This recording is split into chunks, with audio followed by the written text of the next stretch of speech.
कंबर खां ॾिसूं था न्याज़ हुसैन तुनिया जी रिपोर्ट। कंबर प्राइमरी टीचर्स एसोसिएशन ज़िले कंबर तरफां डायरेक्टर जनरल एजुकेशन लाड़कानो जे नाइंसाफ़ियुनि ख़िलाफ़ पिटे अलफ जे ज़िले सदर ममताज़ अली वधो जी अॻवानी में प्राइमरी स्कूल खां हथनि में प्ले कार्ड खणी शहर जे मुख़्तलिफ़ रोडनि रस्तनि तां नारेबाज़ी कंदे शहीद बेनज़ीर भुट्टो प्रेस क्लब कंबर पहुता। इन मौके ते ज़िले सदर ममताज़ अली वधो, अली हमीद सुमरो, ममताज़ अली गोपांग समेत ॿियनि ख़िताब कंदे चयो त प्राइमरी उस्तादनि जा प्रोमोशन रोकिया पिया वञनि, जेका उस्तादनि सां नाइंसाफ़ी आहे।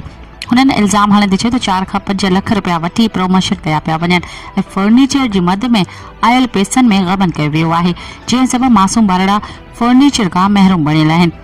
हुन वधीक चयो त director general education Larkana Abdul Aziz Chachal Kambar ज़िले अंदर प्राइमरी साइड के मुकम्मल नज़रअंदाज करे करप्शन ज़रिए रीजन अंदर नवां लाड़ा मुतारिफ़ कराया आहिनि।